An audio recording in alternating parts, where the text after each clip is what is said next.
Part 1, Unity. Chapter 1, The Fall of the Four.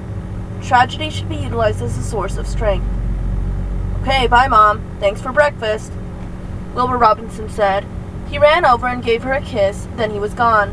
Franny Robinson, his mother, watched him leave before getting up from her seat and following him, a knowing smile on her face. Come on, where are they? Wilbur was searching everywhere, but he couldn't find the keys to the time machine anywhere. In other words, he'd be late to meet up with his friends in the past. He groaned. They had had such a fun excursion planned for today, and it would be ruined if he didn't find those keys. He then heard the keys jangle behind him.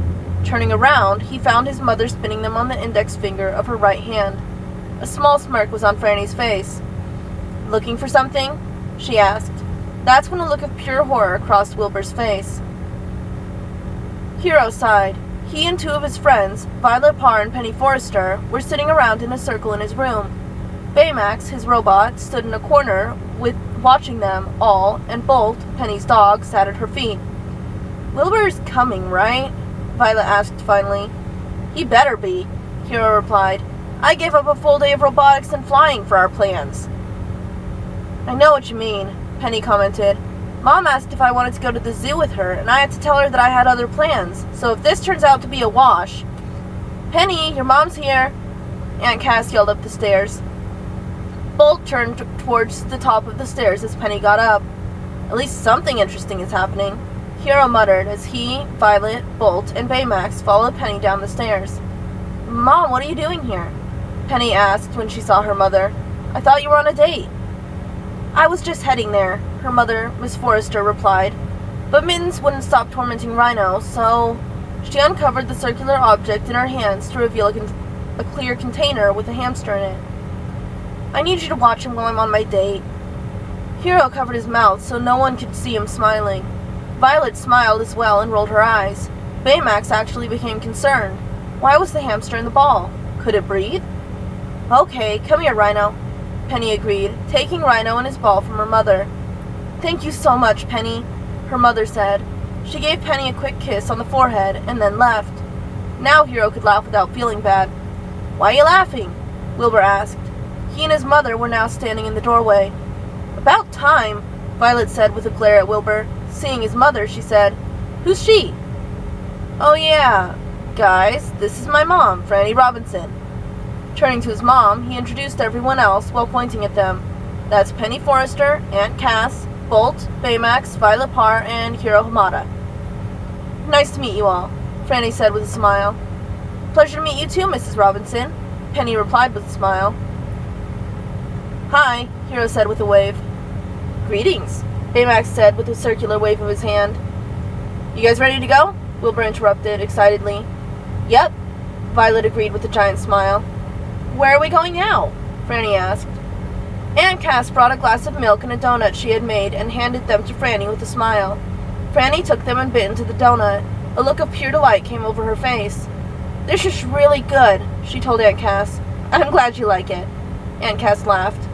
Aunt Cass? Hero said, hinting at something in his voice. Oh, right, sorry.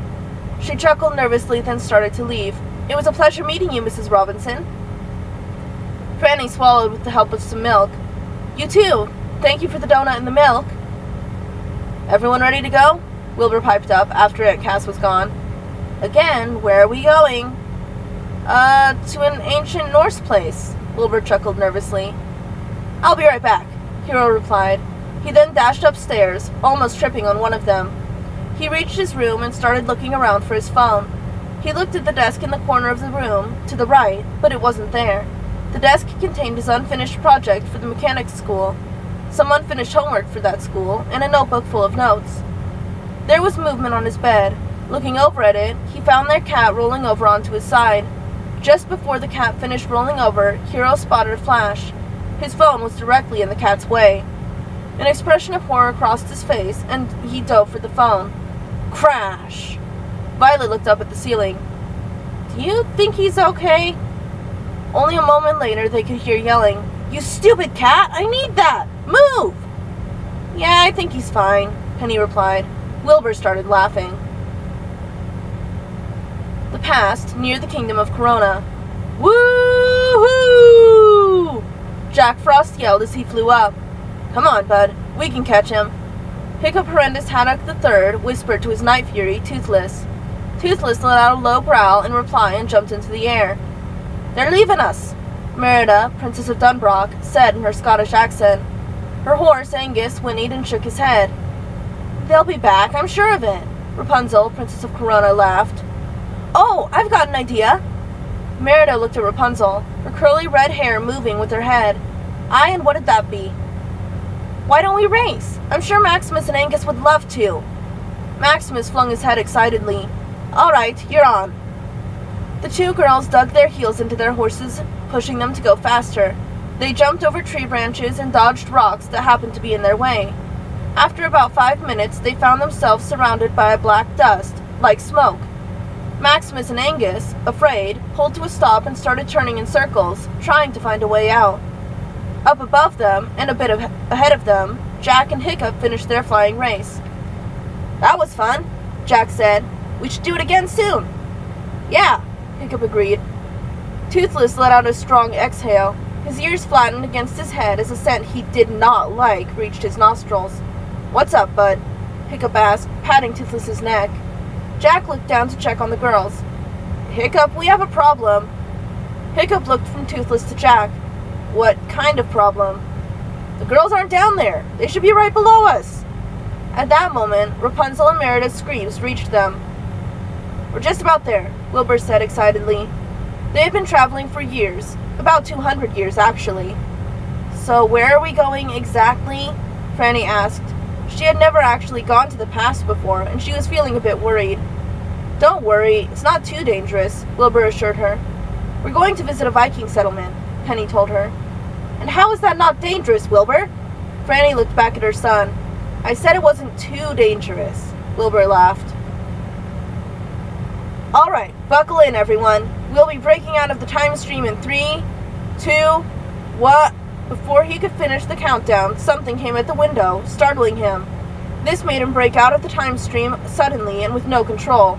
They went spinning through the sky before crashing into the ground. "This is where she said she'd be, isn't it?" Dash questioned himself. He was looking at a paper with directions on it that Violet had given him. She had been supposed to watch him today, but instead of taking responsibility for her little brother, she had given him this paper and gone off to hang out with some of her friends. Dash shrugged. He might as well try it out. Hopefully there were people in there. "Now all we need is something fast enough to operate it," a guy was saying from the other side of the door. Dash had entered the compound and gone to the first door that had a light on inside. Now he pushed open his door and asked, "Fast enough to operate what?" 4 teenagers, about Violet's age, turned to look at him. There were 2 girls and 2 boys. The first girl had black hair with a purple strand and was chewing bubble gum. The second girl had glasses on and her hair was blonde. The first boy was dark-skinned and had black hair. The last boy had blondish long hair and looked nerdy. "Who are you?" the girl with the bubble gum asked. "Dash Par. And you?" "I'm Gogo Tamago." Pointing to the others, she said, "That's Honey Lemon, Wasabi, and Fred. How'd you get in here?" "The doors are unlocked." "Duh." Gogo glared at him. "Wait, Par?" Wasabi asked. "Isn't that Hero's new friend's last name?" "You guys know Violet?" Dash was hopeful now. "Do you know where she is?" "Yeah," Fred said. "That's why we need this thing." He motioned towards a device. It had a ring-like part standing up, big enough for a semi-truck to go through. A little in front of it and to the left was a console and a treadmill. The console was lit, but nothing else over there was. "What is it?" Dash asked. "It's a time machine," Wasabi told him. "We can use it to go to the past and find Hero and Violet. You see, they had a play date with these other kids named Penny and Wilbur.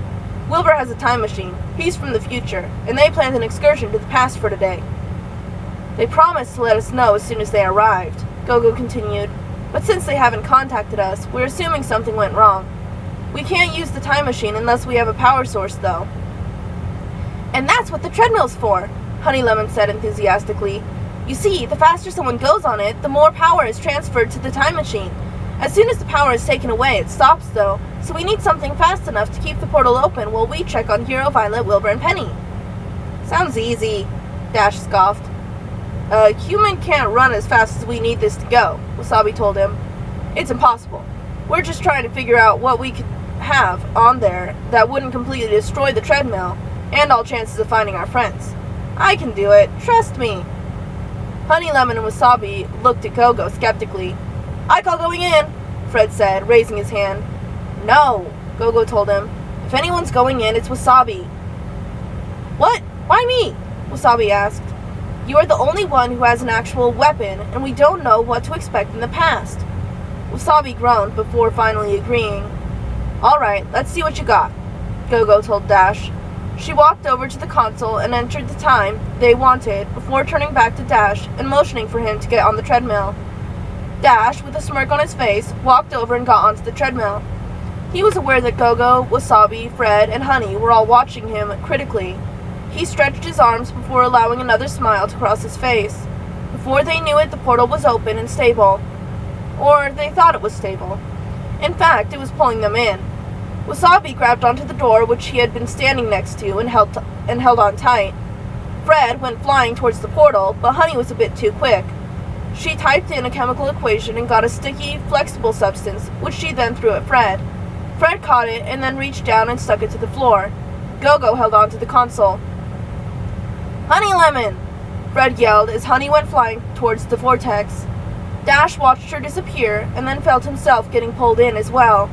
His smile disappeared as he realized he was losing traction.